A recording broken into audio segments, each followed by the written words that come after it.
Naghihintay po kami. Ang aming tour.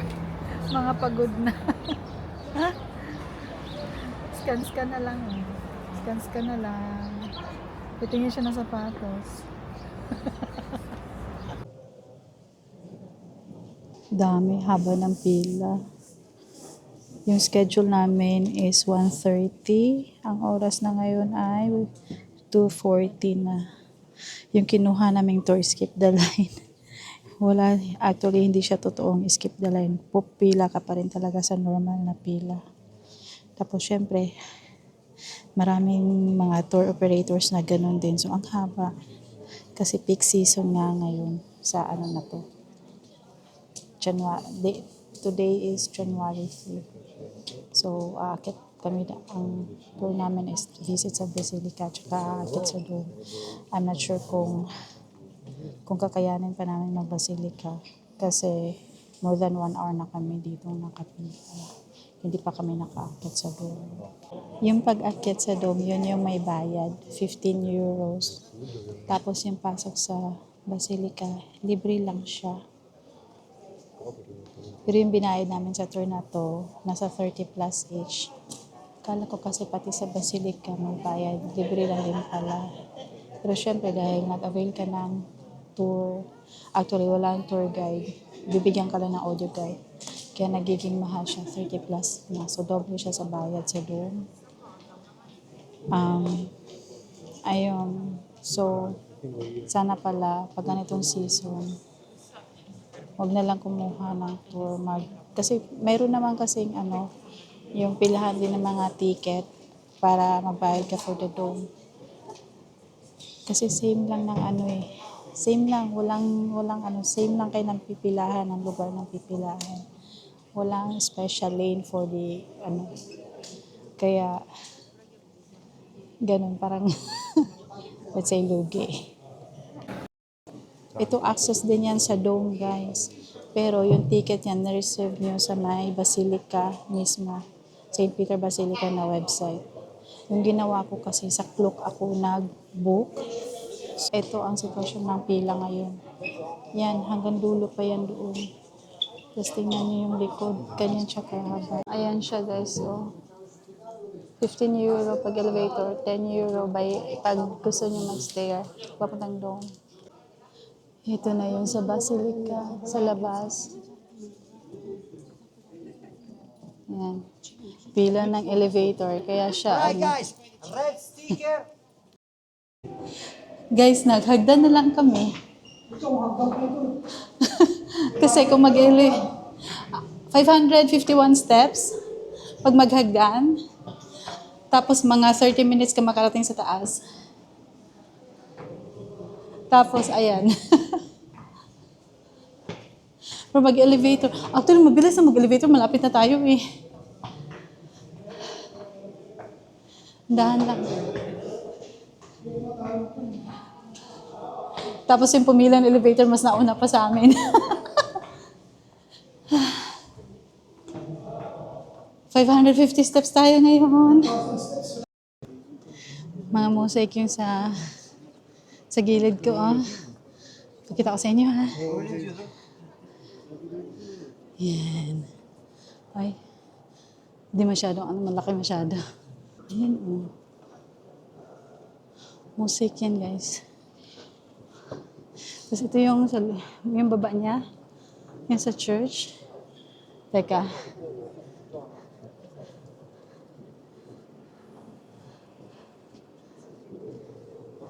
Yan. Yan sa church. Makikita niyo. Grabe. Nagsusone 4 yung heart rate ko. Ayan, Dome entrance. Here. Pasok.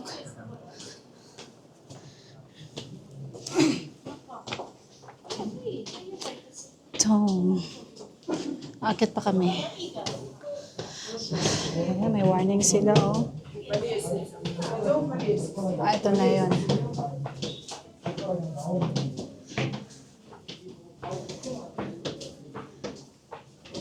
Hindi pa nakubawi yung heart rate ko eh. Akit na naman. Ito si John, nagmamadali.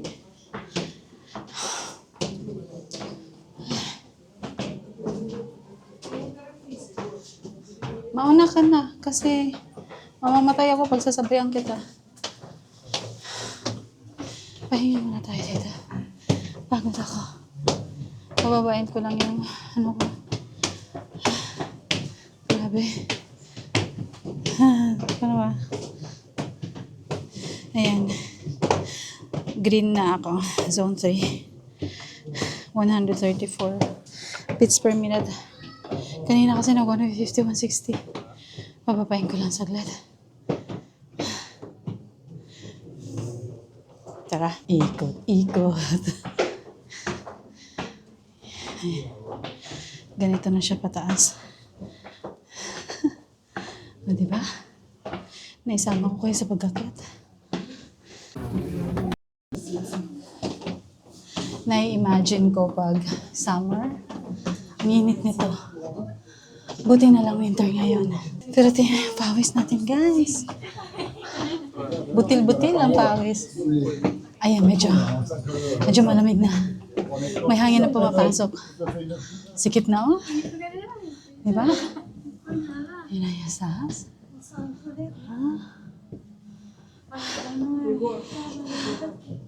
Grabe. Sana worth it pagdating sa taas. Nakatagilid na tayo kasi ito na yung shape ng dome. Pawi. May bintana. Nalamigan tayo. Itsura namin, nandito na kami sa taas. After 551 steps. Yan, pakita ko sa inyo ha. Yung inakit namin. O, nasa loob kami ng rayas. Nilabas ko yung camera, guys. Yan. At nandoon ang St. Peter's Square. Yan, di ba? Zoom. Ay, zoom natin. Tadang! Kita mo yung mga tao, parang mga langgam. Yan yun. Napasok ka. Ito yung pinasok natin. Di ba? Worth it ba? I suggest mag-stair yung ano kayo, kung fit naman kayo. Mag-stair kayo. Kasi kung elevator, abutin kayo ng siyam-siyam. Siguro, nasa baba pa kami ngayon kung naghihintay, kung hindi kami bumaba, ay umakyat ng hagdan.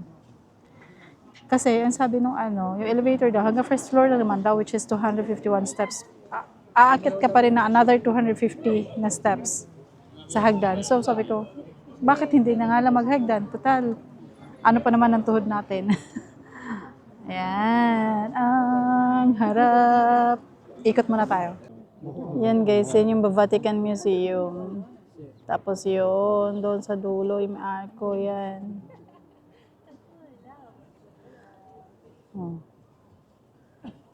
Yung makikita nyo yan, yung Rome sa taas. Gusto naming lumabas. Paano ka makalabas? Oh?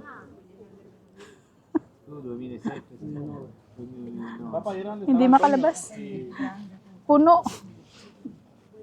Andito na tayo sa first floor ng dome.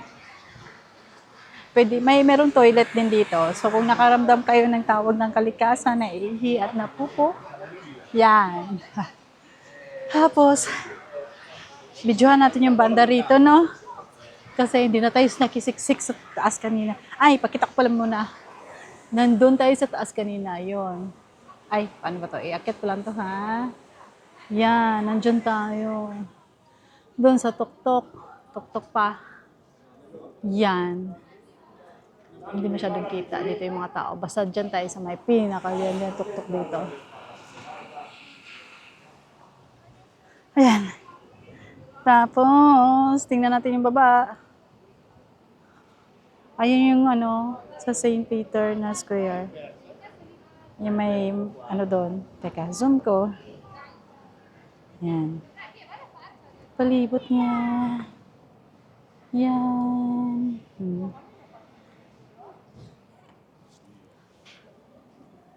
Pagod. Nakakapagod siya in the sense na sobrang daming turista, sobrang daming tao na hindi mo rin talaga siya yung ma-feel, yung masavor yung moment na nasa taas ka. Di mo masabing nasuklian ba yung pagod mo pag akyat. Kasi pagdating sa taas, puno lahat yung round ng sa pinakatuktok, no? So sisiksik ka, mag-aabang ka kung may aalis, yung bakante, sisiksik ka doon. Siyempre, hindi ka rin naman pwedeng magbababa, di ba? Kasi alam mo, maraming sa likod na naghihintay din sa pwesto mo. Kaya lalabas ka rin kaagad for the others to see din sa baba, pag nasa taas ng doon. Kaya ayun. Yun talaga yung disadvantage pag nakikisabay ka sa peak season, sa flock ng mga iba pang turista. Yan, baba na tayo. Pasok tayo sa simbahan. Ay, hindi ko inaabot. Nagbagting yung yung bell dyan sa baba. Hindi ko inabot. Andito tayo sa yung sa ibabaw ng sa ibabaw ng ano ba tawag doon? Hindi dome. Pag makita sa harap, di ba may mga saints? Yan sila sa likod. Yan. Ito kalimutan ko. Saint Paul?